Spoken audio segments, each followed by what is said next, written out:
గత వారం రోజులుగా రాష్ట్రంలో కొన్ని ఆర్థిక అంశాల పట్ల ప్రతిపక్ష పార్టీ ఆశ్చర్యకరంగా ఏమంటే ఈ ఇష్యూలో represented by PSC chairman Shri Payyavula Keshav గారు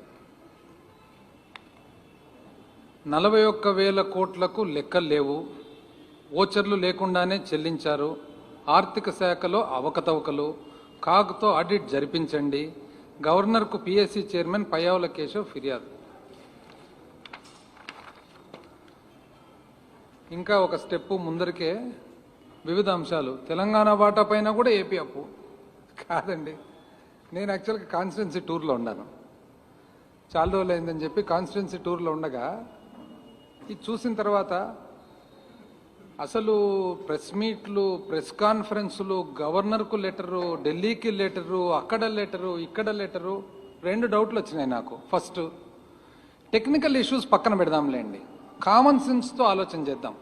కామన్ సెన్స్, 41,000 కోట్లు అవకతవకలు జరిగితే అంటే భారతదేశంలో వ్యవస్థ లేదండి. 41,000 కోట్లు వద్దు, 410 రూపాయలు నా అకౌంట్ నుంచి మీ అకౌంట్కో, మీ అకౌంట్ నుంచి నా అకౌంట్కో పడితే బ్యాంక్ మేనేజరు మరుసటి రోజు దాన్ని కరెక్షన్ చేస్తాడు పాస్బుక్లో. అవునా కదా? 41,000 కోట్లు అవకతవకలు జరుగుతుంటే కాగ్తో ఆడిట్ చేపియాలని చెప్పి ఒక లెటర్ చూపిస్తారు. ఆ లెటరే కాగ్ లెటరే కదా, కాగదే కదా లెటర్, మళ్ళీ ఆడిట్ ఏముంది, కాగదే లెటరు. అయితే కాగ్ కింద డివిజనే కదా ఏజీ ఆఫీసు. అయితే నేను అక్కడ కూడా అనుకున్నా, కామన్ సెన్స్తో ఆలోచన చేస్తే ఈ చిన్న ట్రాన్సాక్షనే మనకు మామూలు ఒక సిండికేట్ బ్యాంకు, ఆంధ్రప్రగతి గ్రామీణ బ్యాంకులో 410 రూపాయలు పొరపాటున అకౌంట్ నుంచి అకౌంట్ పడితే వెంటనే కరెక్షన్ జరుగుతుంది. ఇంత అమాయకంగా ఎట్లా మాట్లాడుతున్నారు అబ్బా పిఎస్సి చైర్మన్ గారు? ఇంకో డౌట్ కూడా వచ్చింది నాకు. మామూలుగా ఇట్లాంటి అంశాలు farmer finance minister Yanamala Ramakrishnudu గారు మాట్లాడతారనమాట. యనమల రామకృష్ణుడు గారు సైలెంట్గా ఉన్నారు ఈ విషయంలో. సో నేను అనుకున్నా, ఈయన ఉత్సాహంగా ముందుకు పరిగెత్తున్నాడు, ఈ పొరపాటు చేసుకోనిలే, కాలు జారనిలే, చూద్దామని చెప్పి సైలెంట్గా ఉన్నాడా, లేదా శ్రద్ధ లేక దీని మీద పెట్టలేదా? ఆయన పిఎస్సి చైర్మన్, పిఎస్సి చైర్మన్గా సామాన్య ఎమ్మెల్యే కాదు కదా, పబ్లిక్ అకౌంట్స్ కమిటీ చైర్మన్. మీకు ఏదైనా డౌట్స్ ఉంటే మీరు you can call for meeting, మీరు అడగొచ్చు, ఇన్ఫర్మేషన్ తీసుకోవచ్చు, రాతమూలకంగా ఇవ్వచ్చు. Government is bound to reply కదా, ప్రభుత్వం రిప్లై చేయాల్సిందే. What is public accounts committee? It is the representative of the legislature. Check and balance on the government, check and balance on the executive is public accounts committee. మీరు గవర్నర్కు letter, ఢిల్లీలో letter, కింద letter, press మీట్లు, press కాన్ఫరెన్స్లు. మళ్ళీ ఇంకో doubt వచ్చింది నాకు, ఈయన కూడా అనుభవజ్ఞుడే కదా చైర్మన్ గారు, ఎందుకబ్బా ఇంత పొరపాటు చేసుకుంటున్నాడు అని చెప్పి, ఇంతకు ఏం డీటెయిల్స్ ఏమి అని చెప్పి ఓసారి ఇక్కడికి వచ్చిన తర్వాత బ్రాడ్గా డీటెయిల్స్ తీస్తామన్నమాట. అసలు దాంట్లో ఇవి చూస్తే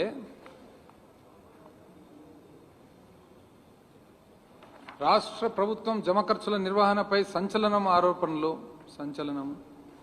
మరో లేఖ విడుదల చేసిన పిఎస్సి చైర్మన్ గారు, మరో లేఖ, పాత లేఖ, కొత్త లేఖ. సో ఇది చూసిన తర్వాత అసలు ఏంది ఇది అని చెప్పి చూస్తామన్నమాట. ఇది సర్వసామాన్యంగా, సాధారణంగా, నార్మల్గా ఏదైనా కానీ ఆడిట్ చేసేటప్పుడు ఆడిట్ సంస్థ ఎన్నో క్వశ్చన్స్ వేస్తారనమాట. Basically it is a question of reconciliation. రికన్సిలేషన్లో ఏమని చెప్పినారు? 41,000 చిల్లర కోట్ల వివిధ బిల్లులు పేమెంట్స్ జరిగినాయి, ఇవి అధికారికంగా ట్రెజరీ ద్వారా రూట్ కానట్లు తెలుస్తుంది, కాబట్టి దీని మీద మాకు క్లారిఫై చేయండి అని చెప్పి. Basically it's just clarification.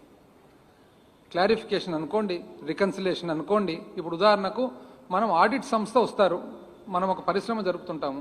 పరిశ్రమ జరిపినప్పుడు ఒక అవుట్ సోర్సింగ్ వాళ్లకు పేమెంట్ చేసి ఉంటాము, అవుట్ సోర్సింగ్ వాళ్లకు సపరేట్గా వాళ్ళకు వెహికల్స్ ఉంటే డీజిల్ బిల్లు డైరెక్ట్గా చేసి ఉండొచ్చు.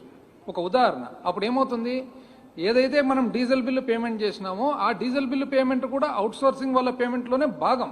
కానీ కొన్ని కారణాల వల్ల మనం డైరెక్ట్గా పేమెంట్ చేసింటాము. సో రికన్సిలేషన్లు ఏమంటాము? అవునండి, 10,000 రూపాయలు ఈ అవుట్సోర్సింగ్ ట్రాన్స్పోర్ట్ కాంట్రాక్టర్కి ఇవ్వాలి, 6,000 రూపాయలు మేము డైరెక్ట్గా పేమెంట్ చేసినాము, 4,000 రూపాయలు మేము డీజిల్ బిల్లు కట్టినాము, డీజిల్ బిల్లు మళ్ళీ 6,000తో పాటు కలిస్తే 10,000 అవుతుంది. ఇది ఒక ఉదాహరణ. ఈ టైప్ ఆఫ్ ఎగ్జాంపుల్. ఫైనల్గా డీటెయిల్గా చెప్తాను. ఇప్పుడు ఆయన అంత ఆరోపణలు గవర్నరు, ఢిల్లీ, కింద పైన కాబట్టి చెప్తాను. 41,000 కోట్లు, everything is there, all accounted for. అసలు ఫస్ట్ పాయింట్ నాకు చూసిన తర్వాత నాకు అనిపించింది, ఇంత ఉరిమిన తర్వాత ఇంతనైనా వాన కురిసినది అని చెప్పి.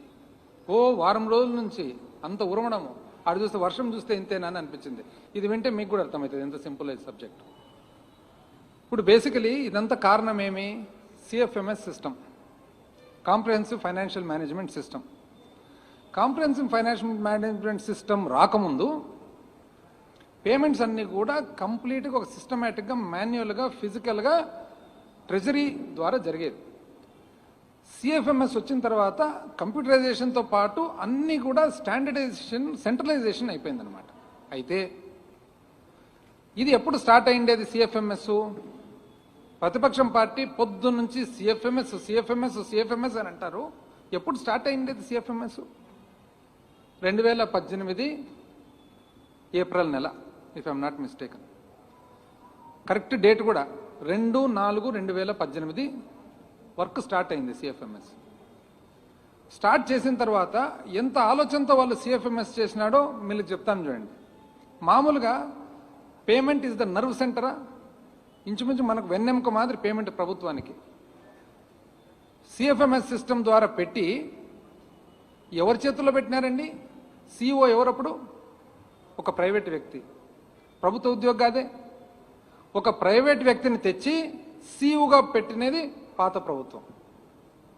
ఎస్ఏపి సొంతం డెవలప్ చేసుకోకుండా ఎస్ఏపి వాళ్లకు ఇంట్రెస్ట్ చేసినారు ఈ సిఎఫ్ఎంఎస్ నడిపే విధానము, దానికి సంబంధించిన సాఫ్ట్వేరు ఎక్సెట్రా. అంటే ప్రభుత్వానికి సంబంధించిన టోటల్ వెన్నెముకను తీసుకొని పోయి ఎస్ఏపి ద్వారా, ఎస్ఏపి ఈజ్ అ ఈఆర్పి, కానీ ఆ ఈఆర్పి ప్యాకేజ్ వాడాలన్నా, స్టేటే ఒకటి రోబస్ట్ ప్యాకేజ్ డెవలప్ చేసుకోవాలన్నా అనేది ఒక ప్రశ్న. రాష్ట్రం జనరల్గా రోబస్ట్ ప్యాకేజ్ సొంతం డెవలప్ చేసుకుంటుంది, కానీ వీళ్ళు పోయి ఎస్ఏపికి ఇచ్చినారు హ్యూజ్ రేట్, 300 చిల్లర కోట్లు ఇచ్చి ఎవరి చేతుల్లో పెట్టినారు? ఒక ప్రైవేట్ వ్యక్తి who's not even government employee. పెట్టిన తర్వాత 2019కి ఒక సంవత్సరం రోజులు డెవలప్ అయ్యి కాని సిస్టమ్ వదిలిపెట్టిపోయినారు. డెవలప్ అయ్యి కాని సిస్టమ్ను మనం కనుక్కొని దాంట్లో లొసుగులు కొనుక్కొని దాన్ని రెక్టిఫై చేసుకుంటూ స్టెప్ బై స్టెప్ చేసుకుంటూ వస్తుంటే 2 సంవత్సరాల తర్వాత ఇంకా కూడా ఒక సంవత్సరం టైం మిగిలిందని చెప్పి ఇంకా సంవత్సరం పడుతుందనేది మనకు తెలుస్తుంది ఈరోజు. ఉదాహరణకు ఏ పేమెంట్ అయినా కానీ ఇంతకుముందు సబ్ ట్రెజరీ పోయి సబ్ ట్రెజరీ ఆఫీసరు అథెంటికేషన్ చేసిన తర్వాత పేమెంట్ జరగాలి. ఇప్పుడు కంప్యూటర్ ద్వారా పోతుంది కాబట్టి ఆటోమేటిక్గా ఆథరైజేషన్ అనేది ఫర్ వేరియస్ ఫంక్షన్స్, ఎన్నో పనులకు ఆథరైజేషన్ అనేది ప్యాకేజీలో, ప్రోగ్రాంలో భాగంగా ఉండాలి. అది లేదు. ఇట్లా ఒకటి కాదు, ఎన్నో ఉన్నాయి. ఈరోజు దాదాపు కొంతవరకు ఇంతకుముందు చాలామంది కంప్లైంట్స్ చెప్పేవాళ్ళు, మాకు శాలరీ రాలేదు, మాకు అది రాలేదు, మాకు ఇది రాలేదు. ఇవన్నీ ఎందుకు? Because there is a deficiency in the package which we are rectifying. ఎవరు స్టార్ట్ చేసిండేది ఇదంతా? గత ప్రభుత్వం. వాళ్ళు అసలు చూసుకున్నట్లేరు ఎందుకనేది. ఇప్పుడు 41,000 కోట్లకు ఉదాహరణకు నేను చెప్తాను ఏ విధంగా అది అకౌంట్ ఫర్ అవుతుందో. ఒకటి, funds transferred to PD accounts and left unutilised or lapsed. ఎన్నవి? 15 బిల్లులు అయితే 10,895 కోట్లు. అంటే దయచేసి కొంచెం అక్కడ మాట్లాడొద్దని చెప్పండి అమ్మ వాళ్ళకు. దయచేసి సైలెంట్గా ఉండమనండి, ప్రెస్ వాళ్ళందరికీ అర్థం కావాలి కదా. ఇదంతా technical subject, financial subject, figures. దయచేసి సైలెంట్గా ఉండమనండి. 15 బిల్లులు 10,895 కోట్లు 2021. అంటే what is this? What is PD account? Personal depository account. ఇది అంటే ఒక పర్టికులర్ కార్యక్రమానికి సంబంధించి ఒక పీడీ అకౌంట్ ఓపెన్ చేస్తారు. ఆ పీడీ అకౌంట్లో అంటే ఇప్పుడు ఉదాహరణకు మనకు సెంట్రల్ స్కీమ్ ఉంటుంది, ఎన్ఆర్ఈజిఎస్ ఉంటుంది. ఎన్ఆర్ఈజిఎస్కు ఒక పీడీ అకౌంట్ ఉంటుందన్నమాట. ఆ అకౌంట్లో బడ్జెట్ ఏదైతే రిలీజ్ చేస్తామో మార్చి 31 నాటికి ఒకవేళ మనం వాడకుంటే డబ్బులు వాడని డబ్బులు వాపస్ మళ్ళీ కన్సాలిడేటెడ్ ఫండ్కు పోతుందన్నమాట. సో ఆ ట్రాన్స్ఫర్ జరుగుతుంది. ఇంతకు ముందు ఎట్లుండేది, ఇది బ్యాంకులో డబ్బులు పెట్టేవాళ్ళు బ్యాంకు నుంచి మళ్ళా త్రూ ట్రెజరీ అథెంటికేషన్ వాపస్ పోయేది. But that was the TDS system. ఇప్పుడు అంత ఎలక్ట్రానిక్ మూవ్మెంట్ ఉంది. కాకపోతే ఆ ఎలక్ట్రానిక్ మూవ్మెంట్ జరిగేటప్పుడు ఆటోమేటిక్గా క్యాప్చర్ కావాలి. ఆ క్యాప్చర్ అయ్యే ప్రోగ్రామ్ ఈజ్ ల్యాకింగ్. అందుకని 15 బిల్లులు 10,895 కోట్లు 2020-21 సంవత్సరంలో ఆ 41,000లో ఇదొక భాగం. పోనీ మీరు అడగొచ్చు 2020-21లో మాత్రమే జరిగిందా ఇదని. ముందది కూడా చెప్తాను. 2018-19లో సిమిలర్లీ 19,530 కోట్లు ఉంది. సేమ్ ఇదే సిస్టమే. పీడీ అకౌంట్లో డబ్బులు ఉన్నాయి, మార్చ్ 31కు ల్యాప్స్ అయింది. ల్యాప్స్ అయినప్పుడు వాపస్ కన్సాలిడేట్ ఫండ్కి వచ్చింది. That was not captured because of a lacuna in the programme. Similarly 2019-20లో 20,998 కోట్లు. అదేవిధంగా ఇంకొక పాయింట్, ఒక్కొక్కసారి ఏమవుతుంది, centrally assisted state plan CASPs వస్తాయి సెంట్రల్ గవర్నమెంట్ నుంచి అసిస్టెన్స్. మార్చ్ 31 అయితేనే అది ల్యాబ్స్ కాకుండా రీవాలిడేషన్ చేస్తామన్నమాట. సో రీవాలిడేషన్ ఎన్ని బిల్లులు అవి? 1,001 బిల్లులు 8,869 కోట్లు was revalidated in the year 2020-21. మూడవది కార్పొరేషన్ నుంచి కార్పొరేషన్కు, అంటే ఉదాహరణకు మనకు సపోజ్ లెటెస్ట్ ఏపీఎండిసి ఉంటుంది. ఏపీఎండిసి నుంచి ఇంకొక కార్పొరేషన్కు ఫండ్స్ ట్రాన్స్ఫర్ అవుతాయి. Corporation is not part of the consolidated fund కాబట్టి corporation to corporation transfers also account for 3 bills of 10,895 crores. Similarly Rythu Bharosa programme పెట్టినప్పుడు రైతులకు డైరెక్ట్గా పోవాలనే ఉద్దేశంతో e Kuber government of India platform e Kuber వాడాలని చెప్పి స్టార్ట్ చేస్తే 2,728 కోట్లు ట్రాన్స్ఫర్ చేస్తే ఈ కుబేర్ కంపాటబిలిటీ లేక it could not perform the job. ఇమ్మీడియట్గా దాన్ని వాపస్ తీసుకొని మన ఆర్టీజీ ద్వారా చేయడం జరిగింది. సో ఎంట్రీ 8 బిల్లు 2,725 కోట్లు, కాంట్రా ఎంట్రీ మళ్ళీ 8 బిల్లులు 2,727 కోట్లు. Alteration memoranda for rectification of head of accounts, ఒక్కొక్కసారి ఒక హెడ్ ఆఫ్ అకౌంట్ తయారు చేసి ఉంటాము కానీ మార్పు చేయాల్సి వస్తుంది హెడ్ అకౌంట్, అప్పుడు ఆల్టరేషన్ చేసి ఉంటాం. ఉదాహరణకు ఇప్పుడు ప్రింట్ మీడియా, ఒకవేళ advertisement media print media advertisement is 261 print మీడియాకి ఇచ్చింటాము. తర్వాత ఇది ప్రింట్ మీడియా కాదు, ఇది పొరపాటున జరిగింది, ఇది ఎలక్ట్రానిక్ మీడియాకి పోవాల్సినది అంటే అప్పుడు correction is done, that goes to head of account 262. That is called alteration memoranda. ఇది ఒక సిస్టము. దీనివలన 507 కోట్లు 28 బిల్లులు.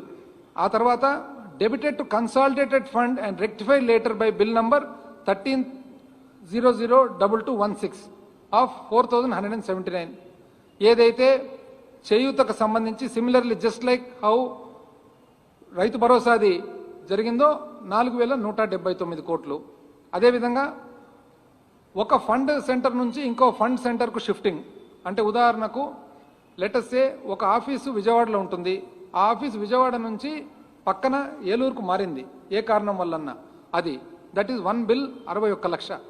అదేవిధంగా RLB to ULB upgradation from village, కొన్ని విలేజ్ పంచాయతీ నుంచి అర్బన్ ఆర్ఎల్బి నుంచి యూఎల్బి అంటే కొత్తగా ఫామ్ అయిన మున్సిపాలిటీస్ ఉన్నాయి, అది మార్చినారు. అవన్నీ 44 బిల్లులు 14.32 కోట్లు. కొన్ని NPS challans transfer to respective fund manager 1051 1.54 కోట్లు. అంటే కొంతమంది న్యూ పెన్షన్ స్కీమ్లో కట్టక మిస్ అయ్యి తర్వాత కట్టినప్పుడు ఏదైతే ఆ పర్టికులర్ ఫండ్ ట్రాన్స్ఫర్ పోయిందో, అంటే ఒక ఆఫీసర్ ఉంటాడు తన కాంట్రిబ్యూషన్ కట్ కావాలి, ఏ కారణం వలన క్యాలిక్యులేషన్ వల్ల కట్ కాలేదు, సబ్సిక్వెంట్ డేట్ ఎప్పుడైతే అది కట్టారో అప్పుడు ఫండ్ ట్రాన్స్ఫర్. ఎన్నవి 1051 బిల్లులు 1.54 కోట్లు. అదేవిధంగా జిఎస్టీ, మామూలుగా ఏ వర్క్స్ కాంట్రాక్ట్ కానీ సర్వీస్ కాంట్రాక్ట్ కానీ జరిగినప్పుడు జిఎస్టీ కట్టాల్సి వస్తుంది. జిఎస్టీ కట్టినప్పుడు ట్యాక్స్ డిడక్షన్ అట్ సోర్స్, అంటే బిల్లు పేమెంట్ జరిగేటప్పుడే డిడక్ట్ అవుతుంది. డిడక్ట్ అనేది డైరెక్ట్గా జిఎస్టీఎన్కు క్రెడిట్ అవుతుంది, నేషనల్ జిఎస్టీఎన్కు. అట్లాంటివన్నీ 8,602 బిల్లులు 224 కోట్లు. అదేవిధంగా TDS and GST transferred reprocess due to payment failed. ఒక్కొక్కసారి ఏమవుతుంది, జిఎస్టీ కట్టింటారు, ఏ కారణం వల్లనో అకౌంట్ రాంగ్ అనో ఇంకోటో మిస్టేకో ఫీడింగ్ ఎర్రరో మళ్ళీ రీప్రాసెస్ చేసినప్పుడు 2 బిల్లులు 8 లక్షలు, అంటే డైరెక్ట్ 8 లక్షల నుంచి it is captured. Exactly 10,768 bills, 41,043 crores. అంటే 8 లక్షల నుంచి కూడా క్యాప్చర్ చేసి వీ హ్యావ్ ద డీటెయిల్స్. ఎందుకు జరిగింది అని చెప్తా. Because during the process of implementation of CFMS there are certain lacuna, కొన్ని ప్రోగ్రామింగ్ ఎర్రర్స్ ఉన్నాయి. ఆ ఎర్రర్స్ ఒకటొకటి కరెక్ట్ చేసుకుంటూ వస్తున్నాం. దీనికి ఎవరండి కారకులు? ఇంత ఆశ్చర్యంగా, అసలు ఎంత ఆశ్చర్యంగా ఉందంటే ప్రజలు ఎవరన్నా కానీ చూసినప్పుడు, ఇప్పుడు ఒకటి PAC is a very responsible post. ప్రతిపక్షం కూడా రెస్పాన్సిబుల్, పాలకపక్షం అంతకంటే రెస్పాన్సిబుల్. మనం ఏదన్నా ఒకటి చెప్పినప్పుడు దాంట్లో ఎంతవరకు నిజం ఉంది, పబ్లిక్ ఏ విధంగా దాన్ని స్వీకరిస్తారు, పబ్లిక్ను మనల్ని భయభ్రాంతులు సృష్టించాలని చెప్పి ఇప్పుడు ఒక ప్రతిపక్షంకు బాధ్యత ఉంటుంది. ఏది, గవర్నమెంట్ ఎక్కడైనా పొరపాటు జరుగుతుంటే ఆ పొరపాటును మనము తెలియపరచాలని. ఎందుకు అది బాధ్యత ఏమి? It is a part of elected representative. మనం ప్రజల తరఫున ఏ పొరపాటున జరుగుతుంది కానీ check and balance is opposition. ఇది చెక్ అండ్ బ్యాలెన్స్గా వాడుతుండారా లేకుంటే ఉద్దేశపూర్వకంగా పాలక పక్షాన్ని ఇబ్బంది పెట్టాలనే ఆలోచన. ఇప్పుడు మనం ఏ ఉద్దేశంతో ఇది మాట్లాడుతున్నాం అనేది కూడా ఇట్ బికమ్స్ ఇంపార్టెంట్. బికాస్ ఇవన్నీ కూడా ఈ సేమ్ డీటెయిల్స్ నేను వచ్చి నాకు 1 day 2 days ఏదైతే వచ్చిందో మీకైనా వచ్చేదే కదా. ఇది అఫీషియల్ ఇన్ఫర్మేషన్. ఇంకా ఇది కాక అందుకని దీనికి పేరు పెట్టినామన్నమాట. మామూలు దీపావళి టపాసులు ఉంటాయి చూడండి, 40,000 లడి అని మనం అంటిస్తే పట్టపట్ట అంటుకొని పోతాయి. అట్లా 1000 లడి 2000 లడి అట్లా. ఇది 40,000 అది అయిపోయింది కదా, ఇప్పుడు 17,000 ఉంది ఇంకోటి, అది కూడా చెప్తా. ఏది కొత్తగా మళ్ళా తెలంగాణ వాటా పైన కూడా ఏపీ అప్పు. వింటారండి ఎవరన్నా? పక్క రాష్ట్రం మీద అప్పు తీసుకుంటే కానీ ఎవరన్నా కానీ ఉండనిస్తారా? ఏం తీసుకోకుండానే రావాల్సినవి రావడం లేక ఒప్పుకుంటారు ఎవరైనా? తెలంగాణ మీద అప్పు, తమిళనాడు మీద అప్పు, ఒరిస్సా మీద అప్పు, మన మీద వాళ్ళ అప్పు, ఏంది ఇవన్నీ? దానికి చెప్పండి. మళ్ళా గతంలో అదనంగా వాడేశారు కాబట్టి ఇప్పుడు కోత. మరింత స్పష్టంగా వివరాలు ఇవ్వండి.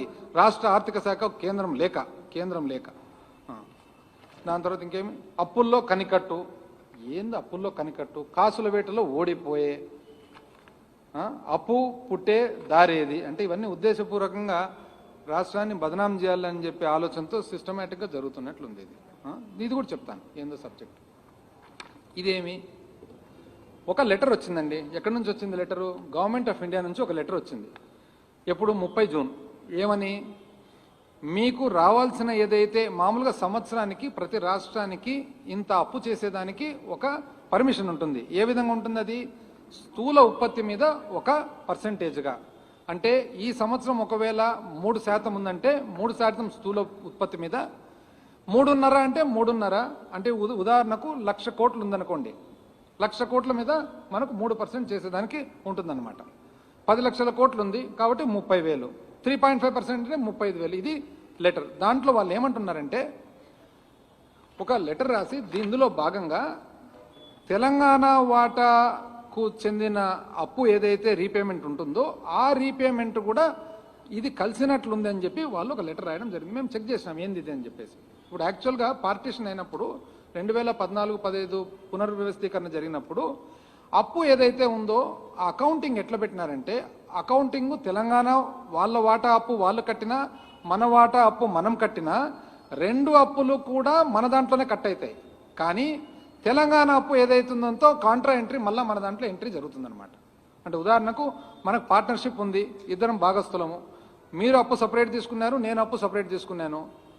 మన ఇద్దరి అప్పు ఏదైతే ఉంటుందో కంబైన్డ్గా నా అకౌంట్లో కట్ చేస్తున్నారు, కానీ తర్వాత మళ్ళీ నీ దాంట్లో మళ్ళీ రెండోసారి అకౌంట్ ఫర్ చేస్తున్నారు. ఇది ఎవరు చెక్ చేసేది? ఇది ఏజీ ఆఫీస్ చెక్ చేస్తారు. ప్రతి ఒక్కరి నోటీసులో ఉంటుంది. రాష్ట్రం దేశానికి సంబంధించిన విషయం ఇది. అయితే అప్పు పరిమితి ఎప్పుడైతే మనకిస్తారో, మనకి ఎంత ఇస్తారు? స్థూల ఉత్పత్తి మీద 3% కానీ, 3.5 కానీ, 4 కానీ, 5 కానీ ఆ రోజు ఫైనాన్స్ కమిషన్ రికమెండేషన్స్ ప్రకారము లేదా ప్రభుత్వం తీసుకున్న నిర్ణయాల ప్రకారం ఇస్తూ, దానికి తోడుగా ఏ అప్పు అయితే సంవత్సరానికి మనం తిరిగి కడుతున్నామో తిరిగి కట్టే అప్పు కూడా మనం కలిపి ఇస్తారు. సో ఇప్పుడు వాళ్ళ వాదన ఏమి? తెలంగాణ అప్పు కూడా కలిపి ఆంధ్రప్రదేశ్ దాంట్లో మీకు జమ అయింది కాబట్టి మీరు పర్మిషన్లో తెలంగాణ అప్పు కూడా మీకు కలిసి వచ్చింది కాబట్టి మీరు ఎక్కువ అవైల్ చేసుకున్నారు అని. వాస్తవానికి అది జరగలేదు. అది కూడా తీసినాం. ఏమి 2016-17 2017, 18, 18, 19, 19, 20 తీసుకొని వచ్చినామండి. మనకు యాక్చువల్గా 16, 17లో మనకు ఎంత 5,622 తిరిగి కట్టేదానికి, అంటే అప్పు తిరిగి ఏదైతే కడతామో పర్మిషన్ ఉంది. అందులో తెలంగాణ వాటా ఎంత ఉంది? 1,283. 2017, 18లో 9,450 కోట్లు ఉంది కలిపి. అందులో తెలంగాణ వాటా 2,771. 18, 19లో 13,544 తెలంగాణ వాటా, అందులో 4,557. 19, 20లో 18,265 దాంట్లో తెలంగాణ వాటా 6,411. సో వీళ్ళ అర్థం ఏమంటే ఈ 6,411, 4,557, 2,771, 1,283 కలిపి 15,000 చిల్లర కోట్లు ఏదైతే తెలంగాణ వాటా ఉందో అది కూడా పొరపాటున మన దాంట్లో ఎంట్రీ అయింది. ఆ ఎంట్రీ వలన మనం దానికి కూడా పర్మిషన్ వచ్చింది మనకు. కాబట్టి ఈరోజు మేము దాన్ని తగ్గించుకుంటాం మీకు ఇచ్చేసిన వాళ్ళు అంటున్నారు. కాకపోతే పొరపాటైంది. వాళ్ళు ఏ లెటర్ అయితే రాసినారో వాళ్ళకు కూడా తెలియక జరిగింది. యాక్చువల్గా వాస్తవానికి జరిగినది ఏమంటే మనకు పర్మిషన్ ఏదైతే 2016, 17 మనకు ఎలిజిబిలిటీ అంటే ఎంతైతే మనం తీసుకునేదానికి మనకు హక్కు ఉందో 24,418 కోట్లు. అదేవిధంగా 17, 18లో 33,244 కోట్లు. 18, 19లో 41,113. 19, 20లో 53,576. 20, 21 రివైజ్డ్ అకౌంట్స్లో రివైజ్డ్ ఎస్టిమేట్స్లో 63,167. ఇవి మనకు వచ్చిన ఎలిజిబిలిటీ, మనకు వచ్చిన హక్కు వాళ్ళు ఇచ్చినది. కానీ మనము యాక్చువల్గా మనం తీసుకునేది 2016, 17లో 21,229. 17, 18లో 25,429. 18, 19లో 33,554. 19, 20లో 45,645. మరి 20, 21లో 54,629. అంటే ఏదైతే వాళ్ళు పరిమితి ఇచ్చినారో పరిమితి కంటే మనం చాలా తక్కువ తీసుకున్నాము. అందులోనే వాళ్ళు ఏదైతే తెలంగాణ వాటా ఉందో తెలంగాణ వాటా కట్ చేసే తీసుకున్నాము అనేది ఇక్కడ నిర్ధారణ అవుతుంది. మరి ఎందుకు పెరిగింది అనేది, ఎక్కడి నుంచి వచ్చింది 17,000 కోట్లు అంటే చెప్తా. ఎవరైతే ఆరోపణలు చేస్తారో వాళ్ళ వల్లనే వచ్చినాయి. ఎప్పుడు కూడా వీళ్ళంతే చాలా అసలు ఆలోచన తక్కువ, ఆవేశం ఎక్కువ, విపరీతమైన ఆవేశం. వీళ్ళకి ఎవరు నేర్పించినారో, పైనుంచి కింద నేర్పించినారో, కింద నుంచి పైన నేర్పించినారో. మేమైతే ఏదన్నా ఒక్క ప్రెస్ కాన్ఫరెన్స్ పెట్టి ఒక ఆరోపణ చేసే ముందర మా గురుగారు ఉండేగారు ఇంతకుముందు, మన దువ్వూరు సోమయాజులు గారు చాలా బాగా నాకు చెప్పేవాళ్ళు, రాజేంద్ర చాలా జాగ్రత్తగా చూసుకోమ్మా, ఏం మాట్లాడుకున్నా పర్వాలే కానీ ఏదన్నా మాట్లాడితే మాత్రం సబ్స్టెన్స్ ఉండాలి, లేకుండా కానీ పొరపాటు జరుగుతుంది అని చెప్పి. వీళ్ళు ఎందుకంత ఆవేశపడతారో అర్థం కాదు. ఎందుకు చెప్తున్నా, వీళ్ళు ఏం చేసినారు, పబ్లిక్ అకౌంట్ ఏదైతే ఉందో అంటే మనకు ఆర్బీఐలో consolidated fund of the state ఒకటి ఉంటుంది, పబ్లిక్ అకౌంట్ ఒకటి ఉంటుంది. పబ్లిక్ అకౌంట్ అనే దాంట్లో ఎన్నో ట్రాన్సాక్షన్స్, ప్రావిడెంట్ ఫండ్లు, అదర్ ఇంకోటి మధ్యవర్తంగా వచ్చేటివన్నీ కూడా పబ్లిక్ అకౌంట్లో టెంపరీగా ఉంటాయన్నమాట. ఆ టెంపరీగా ఉండే పబ్లిక్ అకౌంట్ నుంచి వీళ్ళు ఎంత డ్రా చేసినారంటే 16, 17లో 4,803 కోట్లు ఎక్స్ట్రా డ్రా చేసినారు. 17, 18లో 1,040 కోట్లు. 18, 19లో 10,574. ఎప్పుడదండి? Election year. కరెక్ట్గా ఎలక్షన్ ఇయర్ పబ్లిక్ అకౌంట్ నుంచి 10,574 కోట్లు డ్రా చేయడం జరిగింది. మన ప్రభుత్వం వచ్చిన తర్వాత 19, 20లో మనము 6,957 కోట్లు మనం డ్రా చేయడం జరిగింది. కానీ అది నలిఫై అయింది. ఎందుకు నలిఫై అయిందంటే 20, 21 వచ్చేటప్పటికి మనం పరిమితి 63,167 కోట్ల పరిమితం ఉన్నా మనం డ్రా చేసినది ఓన్లీ 56,602 కోట్లు. అంటే పాత సంవత్సరం 6,000 కోట్లు ఏదైతే పబ్లిక్ అకౌంట్ నుంచి వచ్చిందో దాన్ని భర్తీ చేసేసినాం అన్నమాట. కాబట్టి ఈ మొత్తము 17,000 చిల్లర కోట్లు ఏదైతే ఉందో, అంటే ఏదైతే పరిమితి తగ్గిస్తున్నామని చెప్పి కేంద్రం రాష్ట్రానికి రాసిందో దానికి 16,419 కోట్లు బికాజ్ ఆఫ్ పాత గవర్నమెంట్.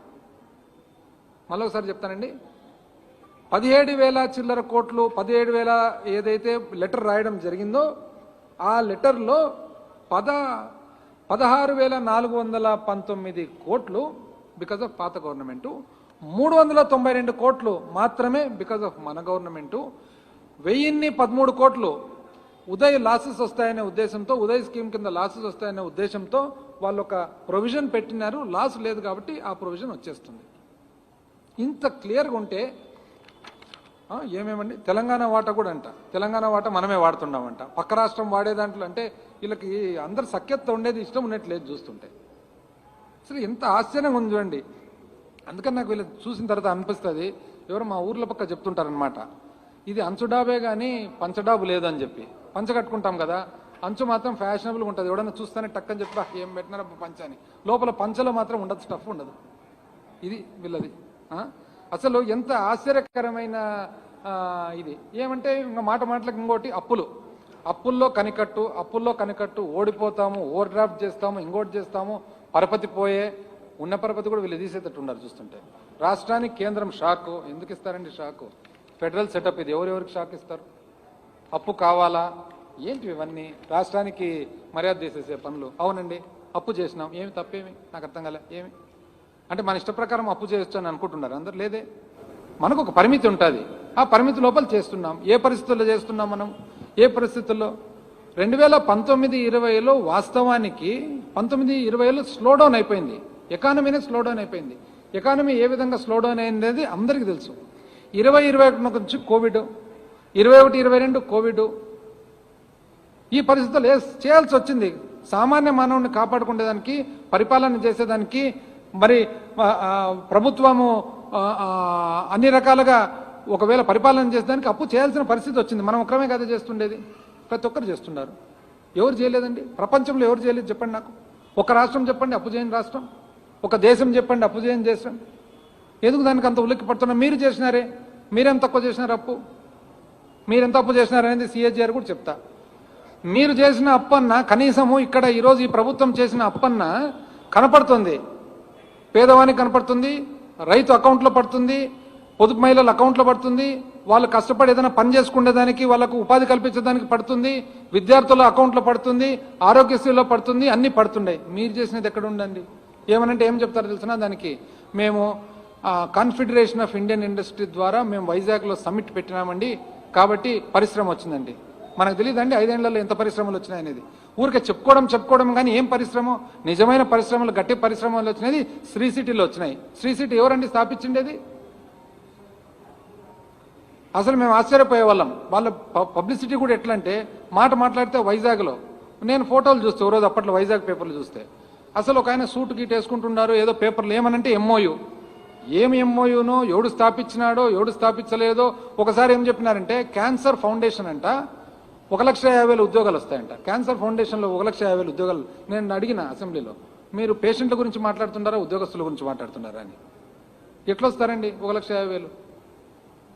ఇంకా పైన మాట్లాడితే సూటు బూటు ఆ చైనా వాళ్ళు. ఎవరు చైనా వాళ్ళు అర్థం కాదు. ఒకరోజు ఫోటో చూసినా సూట్ వేసుకున్నాడు, చెప్పులు వేసుకున్నాడు. ఒక ఆయన వేసుకుంటారండి ఎవరైనా సూట్ వేసుకుని చెప్పులు? నాకు డౌట్ వచ్చా, వీళ్ళు నిజంగా చైనా నుంచి వస్తున్నారు లేకుంటే మనకు హైదరాబాద్లో సెక్రటేరియట్ దగ్గర స్వెటర్లు అమ్ముతున్నారు చూడండి, వాళ్ళు ఏమైనా స్వెటర్ల మిత్రులను పిలుచుకొచ్చినారా వీళ్ళు? ఏదో చైనా అంటే కనుక్కుంటారు. లేదు మనం అంటే మళ్ళీ డబ్బులు ఉన్నాయి డబ్బులు లేవు తెలియదు కదా. చైనా వాడిని తెచ్చేసి ఒకటి కోట్ వేసేస్తే ఇంకేముంది? నాకు డౌట్ వచ్చే సెక్రటేరియట్ దగ్గర నుంచి కొంతమంది పిలుచుకొచ్చేమని పెట్టారు వీళ్ళు అసలు ఇలాంటి ప్రోగ్రామ్. ఒకటన్నా ఎంఓయూ ఏమైందండి? ఏమంటే మేము పరిశ్రమలు తెచ్చినాం. అవునండి జరిగింది, అప్పులు చేయాల్సి వచ్చింది, ఫిజికల్ డెఫిసిట్ కూడా దాని ప్రకారమే జరిగింది.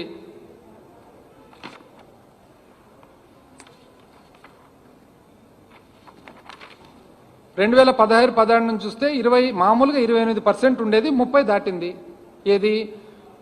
అప్పు స్థూల ఉత్పత్తిలో భాగంగా అప్పు 1% తీసుకుంటే జరిగింది. మనతో పాటు చాలా రాష్ట్రాలు ఉన్నాయి, పంజాబ్ ఉంది, రాజస్థాన్ ఉంది, ఎన్నో రాష్ట్రాలు చూసుకుంటూ పోతే we might not be best. మనమేమి బెస్ట్ ఆఫ్ ద పరిస్థితులు ఉన్నామని అనడం లేదు. 2014లో పునర్వ్యవస్థీకరణ జరిగినప్పటి నుంచి పునాది అక్కడికే పడింది. పోనీ మీరు చేసిన అప్పు కూడా చూద్దాం, కేంద్రం ఎంత చేసిందో చూద్దాం. కంపారిటివ్ ఉండాలి కదా, ఆంధ్రప్రదేశ్ ఒకటే కాదు కదా. ఆంధ్రప్రదేశ్ ఎంత ఉందండి స్థూల ఉత్పత్తి? ఒక పర్సెంట్గా చూసినట్లయితే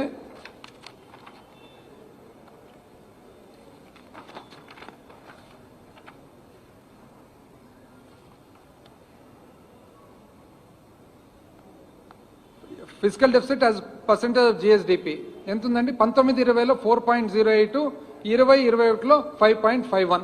కరెక్టే. కేంద్రం ఎంత ఉందో చూద్దామండి. అప్పటికి 19-20లో కేంద్రం 4.60, 20-21 వచ్చి 9.50. అంటే మనం 5% చిల్లర మనం ఉంటే 9% చిల్లరలో కేంద్రం ఉంది. మళ్ళీ కేంద్రం ఎందుకు ఉందండి? కోవిడ్ పరిస్థితి వలన ఎవరికి రాలేదు, రాబడి రాలేదు. మీరు అనొచ్చు కొన్ని రాష్ట్రాలు ఉన్నాయి, కొన్ని బాగున్నాయి. మహారాష్ట్ర బాగుంది, కర్ణాటక వాళ్ళు అప్పులు చేస్తున్నారు. మనకంటే ఫైనాన్షియల్ సౌండ్ కాబట్టి మనకంటే కొద్దిగా బెటర్ ఉన్నారు. కేంద్రం పరిస్థితి అదేవిధంగా. పోనీ మనం చేసిన అప్పు గురించి మాట్లాడితే యాక్చువల్గా సెంట్రల్ గవర్నమెంట్ 8.44 అంటే 2014 నుంచి 2019 కేంద్రము తీసుకున్న సంవత్సరం మీద సంవత్సరం అప్పు గ్రోత్ చూస్తే 8.44% ఉంటే, అదే 2014 నుంచి 2019లో రాష్ట్రం తీసుకున్న అప్పు మీద అప్పు చూస్తే 18.36. పాత ప్రభుత్వం 18.36 వాళ్ళ శాతము CAGR, compounded annual growth rate. Same మనది కూడా చూద్దాం. వాళ్ళకి ఎవరు చెప్తే కాదు కదా, మనం కూడా చూసుకోవాలి కదా. అంటే 2014 నుంచి 2019 కేంద్రము సంవత్సరం మీద సంవత్సరం తీసుకున్న అప్పు కాంపౌండెడ్ యాన్యువల్ గ్రోత్ రేట్ పెరుగుదల చూస్తే 8.44% ఉంటే, మన ప్రభుత్వము ఆంధ్రప్రదేశ్ రాష్ట్ర ప్రభుత్వం 2014 నుంచి 19 18.36% ఉంది. సేమ్ థింగ్ ఇప్పుడు 2019 నుంచి 21 2 సంవత్సరాలు కేంద్రము యాన్యువల్ గ్రోత్ రేట్ 15.26 అయితే మన ప్రభుత్వం చూసినది 16 ఉంది. మనము కేంద్రము ఇంచుమించు సమానంగా ఉన్నాము. అప్పుడు మాత్రము మన రాష్ట్రము కేంద్రం కంటే 3 అంతలు అప్పు గ్రోత్ రేట్ ఉంది. మళ్ళీ దీనికి ఎవరు చెప్తారండి సమాధానం? కేంద్రం కూడా 2020-21లో ఎంత ఉందండి? రెవెన్యూ డెఫిసిట్ వచ్చేసి 7.5%, ఫిజికల్ డెఫిసిట్ వచ్చేసి 9.5%. మనం 5% ఉన్నప్పుడు వాళ్ళు 9.5 ఉన్నారు. ఎవరేం చేయగలుగుతారు? ఇది పరిస్థితులు బాగాలేక అది వచ్చినాయి. మనం కాన్షియస్గా చేసినాం, అవును చేస్తున్నాం. ఎందుకు కాపాడుకోవద్దా? Common man కాపాడుకోవద్దా? కోవిడ్ను ఎదుర్కోవద్దా? సామాన్య మానవుడు కింద ఏ విధంగా బ్రతుకుతాడు? మొత్తము లాక్డౌన్ చేయకుంటేనేమో పెరుగుతుంది, లాక్డౌన్ చేస్తేనేమో బాధ. పెరుగుదల చూడండి, పన్ను మామూలుగా 2018-19 16.6% పెరిగిండేది. 19-20కి వచ్చేటప్పటికి 6.5. కేంద్రం అట్లే ఉంది, మనం అట్లే ఉన్నాము. మరి 20-21 వచ్చేటప్పటికి -9, మైనస్లో పడిపోయినాం. రాబడి లేదు. రాబడి లేనప్పుడు మనం ఏం చేయగలుగుతాం చెప్పండి? పోనీ కనీసం మనమన్నా ఏదైనా కానీ మనం చూసుకునేది వెరీ కాన్షియస్గా, మనము సిస్టమేటిక్గా కామన్ మ్యాన్కు, సామాన్య మానవునికి ఎవరికైతే ప్రభుత్వం భరోసా ఇవ్వాల్సిన అవసరం ఉందో, ఎవరైతే ప్రభుత్వం ఒక తండ్రిగా చూడాల్సిన బాధ్యత ఉందో, దానివల్ల కొన్ని ఇబ్బందులు కూడా ఉన్నాయి, ఎదుర్కోవాలి, తప్పదు కదా పరిస్థితి.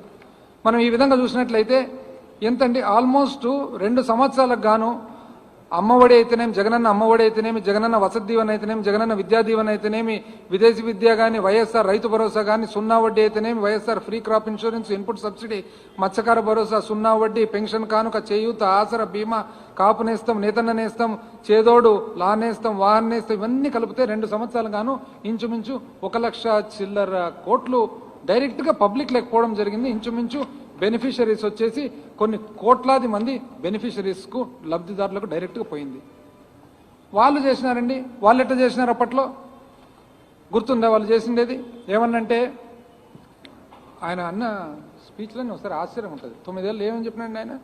చంద్రబాబు నాయుడు గారు ఏమేమి అసలు వ్యవసాయం దండగా, సబ్సిడీలు పుల మీద స్వారీ, ఉచితంగా ఏది ఇవ్వడానికి వీల్లేదు, ఉచిత విద్యుత్ ఇస్తే తీగలు బట్టలు ఆరేసుకోవాల్సి వస్తుంది, యూజర్ ఛార్జీలు ఖచ్చితంగా పెట్టాల్సిందే. ఇవి కాక మళ్ళా ఎక్కడికి పోయినా కూడా ప్రతి సంవత్సరం డావోసు. ఏం చేసినారో డావోస్లో నాకు అర్థం కాదు. డావోస్కి అయితే ఖచ్చితంగా పోయినారు. లాస్ట్కి ఎటువంటి పబ్లిసిటీ అంటే ఇటలీకి పోతే ఇటలీ వాళ్ళు అడిగినారంట, అబ్బా సార్ మీరే సార్ మాకు ప్రధానమంత్రి ఉండాలి, ఎప్పుడు వస్తారు సార్? ఈయన ఇటలీకి అంట. ఇంకా చూడండి ఎట్టుందో. ఇటలీకి పోతే ఇటలీ వాళ్ళు రమ్మంటారు, లండన్కి పోతే లండన్ వాళ్ళు రమ్మంటారు, జపాన్కి పోతే జపాన్ వాళ్ళు రమ్మంటారు, సింగపూర్కి పోతే ఇంకా మేలు ఆయనక క్యూఓ ఎవరు ఉన్నారు చూడండి, మెయిన్ ఆయన ఫౌండరు, ఆయన్నే ఈయన స్ఫూర్తిగా తీసుకున్నారని రాసుకోలేదు, ఒక్కటి రాలే. నేను చెప్తున్నాడు ఏం చేసినారు ఇంతకు వాళ్ళు చెప్పిన పనులు ఏమేమి చేసినారంటే, వాళ్ళు రైతులు లాస్ట్కు ఒక రైతు భరోసా మన రుణమాఫీ ఒక్కటి చూస్తే 87,000 కోట్లు కట్టాల్సినది నిక్కుకుంటా 15,000 కట్టక చేసి వాళ్ళ అకౌంట్లను భ్రష్టు పట్టించి, అదేవిధంగా మొత్తం పొదుపు మహిళలు ఎవరైతే ఉన్నారో వాళ్ళ అకౌంట్లను భ్రష్టు పట్టించి వాళ్ళని కట్టొద్దని చెప్పి బాబు వస్తున్నాడు. ఆ సినిమాలు అసలు టీవీలో కూడా బాబు ఒకరు ఏడ్చుకుంటూ ఒకరు బీరువాళ్ళు లాక్కుంటుంటే బ్యాంక్ వాడు వచ్చి లాగుతుంటే బాబు వస్తున్నాడని చెప్పి మొత్తం అంతా భ్రష్టు పట్టించాడు అంత అకౌంట్. కనీసం ఈ ప్రభుత్వం అన్నా అప్పో సొప్పో చెప్పిన ప్రకారం చేసుకొని భ్రష్టు పట్టిలే కదా అకౌంట్స్ను. చెప్పినాము, ఏమని చెప్పినాము, రైతులకు ఏమని చెప్పినాము, ముఖ్యమంత్రి గారు ఏమన్నారు, 50,000 రూపాయలు 4 కంతులు అన్నారు. 4 కంతులు పోయి 5వ కంతు కూడా ఇస్తున్నాం కదా, 12,500 13,500 ఇంక్లూడింగ్ సెంట్రల్ షేర్. అదేవిధంగా మనము ఆసరా 27,000 కోట్లు 4 విడతల్లో మొదలు పెట్టినామా లేదా? చేయూత చెప్పిన ప్రకారం మొదలు పెట్టినామా లేదా? ఉన్నాయి, కష్టాలు ఉన్నాయి, మనం ఏం కాదని దాన్ని నటన ఏం లేదు, మనం దాన్ని రిఫ్యూజ్ చేయడం లేదు కదా. కనీసం వాళ్ళ మాదిరి ఊరికే లేని అబద్ధాలు చెప్పుకుంటా ఇది చూడండి. అసలు ధాన్యం వాళ్ళ పెండింగ్ ఎన్ని కట్టినామని మనం ధాన్యం సేకరణ వాళ్ళు వదిలిపెట్టిపోయినది 960 కోట్లు, విత్తనాల సబ్సిడీ 384 కోట్లు, సూక్ష్మ చిన్న మధ్యతరగతి పరిశ్రమలు ప్రోత్సాహకాలు 963 కోట్లు, విద్యా దీవెన 1880 కోట్లు, ఆరోగ్యశ్రీ పెండింగే, రైతు విద్యుత్ సబ్సిడీ పెండింగ్, అగ్రికల్చర్ 14,000 చిల్లర కోట్లు ఇంచుమించు పెండింగ్ పెట్టిపోయినారు. మళ్ళా అడ్వర్టైజ్మెంట్ మాత్రం చూస్తే అన్ఎంప్లాయిడ్ యువనేస్తాం ఎప్పుడు పెడతారు? యువనేస్తాం 1 సంవత్సరం ముందర చెప్పినదన్నా ఇచ్చినారంటే తీరా అంతా చేసి ఇచ్చినంత 273 కోట్లు అంతే. దాని తర్వాత అసలు వాళ్ళ ప్రోగ్రామ్ ఏదైతే రైతు మన రుణమాఫీ ఉందో దాన్ని వాళ్ళ ఓటన్ అకౌంట్ బడ్జెట్లో అది కనీసం పెట్టను కూడా పెట్టలే. మనం చేసినాము, జాగ్రత్తగానే అన్ని చేసుకుంటూ వచ్చినాము. కోవిడ్ అండి, కోవిడ్ మేనేజ్మెంట్ చూసినట్లయితే ఈరోజు ఎవరినన్నా చూడండి, ఢిల్లీకి పోయి ఎవరన్నా కానీ ఓపెన్గా నేను చెప్తున్నాను, ఢిల్లీకి పోయి ఎవరినన్నా మీ కౌంటర్ పార్ట్స్ ఉంటారు కదా అడగండి, ఆంధ్రప్రదేశ్ని అప్రిషియేట్ చేస్తున్నారు, one of the best states అని చెప్పి. ఈరోజు ఎన్నో దీనిలలో సెకండ్ ప్లేస్ అని కూడా చెప్పినారు. ఏమని? Covid management of second wave చక్కగా చేస్తుంది. అదేవిధంగా సస్టైనబుల్ డెవలప్మెంట్ గోల్స్ మన నీతి ఆయోగ్ ఏమనిందండి? 4వ స్థానంలో ఆంధ్రప్రదేశ్, 4వ స్థానంలో ఆంధ్రప్రదేశ్, 2వ స్థానంలో కోవిడ్ మేనేజ్మెంటు. మళ్ళీ ఇవన్నీ కూడా వస్తున్నాయి కదా, ఇవన్నీ ఏదైనా కానీ అప్రిషియేట్ చేయాల్సిన బాధ్యత కూడా ఉంది కదా. ఇవన్నీ చేయకపోగా అసలు నాకు ఒకసారి అనిపిస్తుందండి, వీళ్ళంతా ఎట్లుందంటే ఎందుకు ఇంత ఆవేశంతో ఆతృతతో ఇంత మాట్లాడతారు.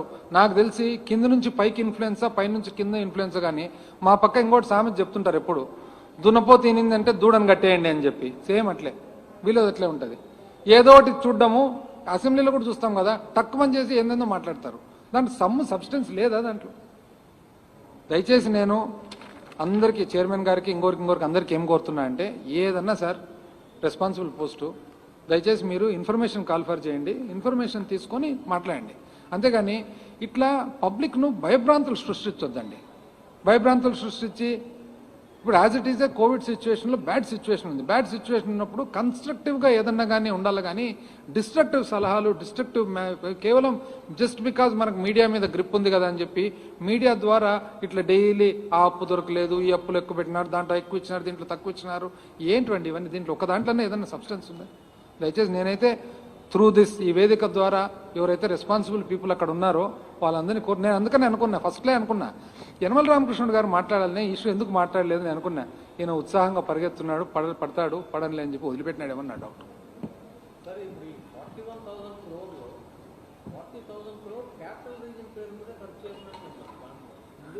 క్యాపిటల్ రీజన్ పేరు మీద ఖర్చు కాదు, అకౌంటింగ్ సిస్టమ్ అనేది మనకు జిల్లాల వారీగా వస్తుంది. సో మనకు క్యాపిటల్ రీజన్లో most of the PD accounts are maintained in this. ఖర్చు అక్కడ జరిగిందని కాదు, PD accounts are maintained in this region. ఏదంటారు? యాజ్ ఆన్ టుడేనా? It changes day to day ఉంటుంది అనమాట.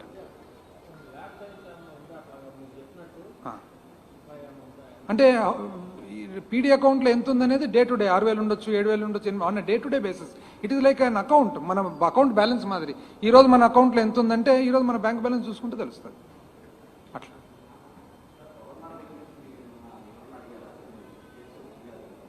ఏదండి?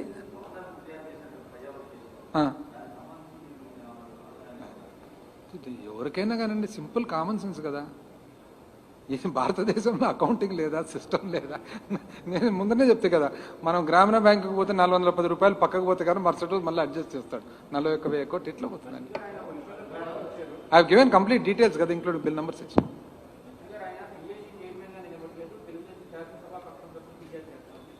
బట్ పేపర్లు అట్లా రాలేదే, పేపర్ నేను చదువుతాను అట్లప్పుడు పేపర్లు మళ్ళీ జాగ్రత్తగా మీరు రాయాలి. మళ్ళీ మీరు చెప్పినది రాస్తామండి. అన్ని దానిలో పిఎస్సి చైర్మన్ అనే కదా వచ్చిండేది.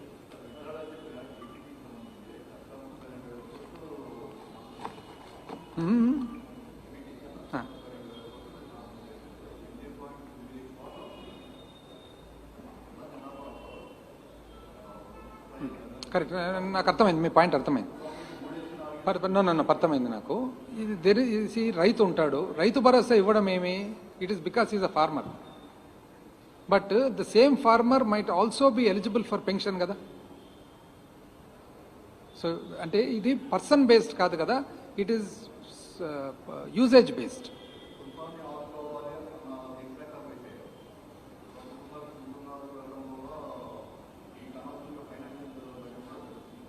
That is there.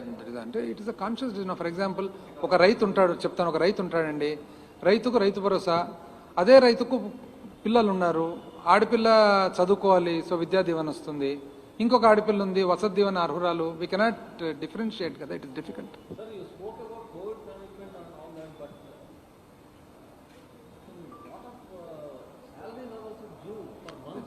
నేను చెప్తున్నా అండి, salaries due for months level and it is only no I'll tell you, no salaries can be due for more than a particular time. It is only that మనకు దాదాపు 12 లక్షల చిల్లర మంది పోస్టులు ఉంటే దాంట్లో అవుట్ సోర్సింగ్ అని, టైం స్కేల్ అని, ఇంకోటని రకరకాలు ఉన్నాయన్నమాట. ఇవి డిపార్ట్మెంట్ ఓరియంటెడ్ అనమాట. సో డిపార్ట్మెంట్ ఓరియంటెడ్ అన్నప్పుడు ఏమవుతుందంటే ఆ డిపార్ట్మెంట్ ఏ కారణం వలన అప్లోడింగ్ కానీ ఇంకోటి కానీ, ఒక సింపుల్ ఉదాహరణ చెప్తాను. నిన్న నా నోటీస్కి వచ్చింది ఉదాహరణ. నిన్న మా 3 days బ్యాక్ మన పెనంలూరు శాసనసభ్యులు శ్రీ పార్థసారథి గారు, ఫార్మర్ మినిస్టర్ గారు నాకు ఫోన్ చేసినారు. వచ్చి ఆ కొత్త వాళ్ళ నియోజకవర్గంలో ఏ ఊరండి, పీతో స్టార్ట్ అవుతుంది చూడండి ఊరు, తాడిగడప రీసెంట్గా it is upgraded to municipality. కానీ అప్గ్రేడ్ చేసిన తర్వాత శాలరీస్ రాలేదు ఫ్యూ మంత్స్ నుంచి. నేను ఇమ్మీడియట్గా అడిగినాను నిన్ననే, ఏమని సబ్జెక్ట్ అంటే తాడిగడప హెస్ బీన్ అప్గ్రేడ్ అయినప్పుడు ఏదైతే మనకు మనీ డ్రాయింగ్ ఫెసిలిటీ ఉండదో it has to be enabled.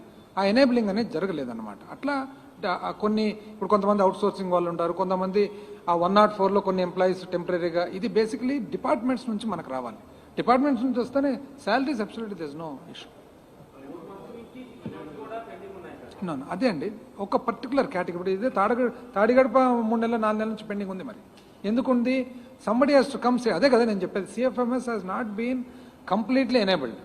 So ఇది ఎట్లా పర్సనల్గా మాన్యువల్ ఇంటర్వెన్షన్ వచ్చి ఒక వ్యక్తి వచ్చి దాన్ని కూర్చొని దాన్ని మళ్ళీ ఎనేబులింగ్ ఇచ్చి అక్కడ ఎవరైతే డీడీఓ ఉన్నాడో డీడీఓకు డ్రా చేసే కెపాసిటీ ఇస్తేనే payment can be.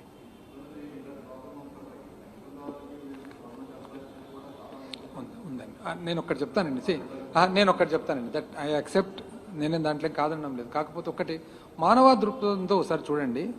On one side పెన్షన్దారులకు ఇవ్వాల్సిన బాధ్యత మన దగ్గర ఉంది. ఆన్ ద అదర్ సైడ్ ఈ పరిస్థితుల్లో there are so many people on the streets road who have nobody but the government to look after them. So అది కూడా చూడాలి. ఇది ఉంది, ఈ బాధ్యత ఉంది, ఆ బాధ్యత కూడా ఉంది కదా. సో ఇట్లాంటప్పుడు ఎంతో కొంత కంఫర్టబుల్గా ఉండే మనం, it is our duty, but at the same time ఎంతో కొంత కంఫర్టబుల్గా ఉండే మనము మనకంటే పేదవాని సంగతి చూడాల్సిన బాధ్యత కూడా ఉంది కదా ఒక ప్రభుత్వం. ఓకే,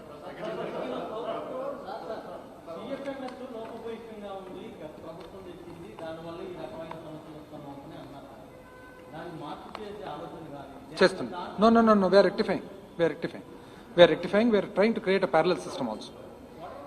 వాళ్ళు ఎటువంటి ఆలోచనతో చేసినారంటే, ఇంత ఇప్పుడు మనం ఉన్నామండి, సిఎఫ్ఎంఎస్ సిఇఓస్గా ఎవరిని పెట్టినా మనం గవర్నమెంట్ వచ్చినాక, హరీంద్ర గారు IAS officer, Ravi Subhash Pattan Shetty IAS officer, వాళ్ళు పెట్టినారు. మీకు అందరికీ తెలుసు, ప్రైవేట్ వ్యక్తి. అంటే ప్రభుత్వానికి సంబంధించిన టోటల్ వెన్నెముకను ఒక ప్రైవేట్ వ్యక్తి చేతుల్లో పెట్టారంటే వాళ్ళ ఆలోచన విధానం ఎట్లుందో అది basically CFMS was created by them for them. వాళ్ళే తయారు చేసుకున్నారు, వాళ్ళ కోసమే తయారు చేసుకున్నారు.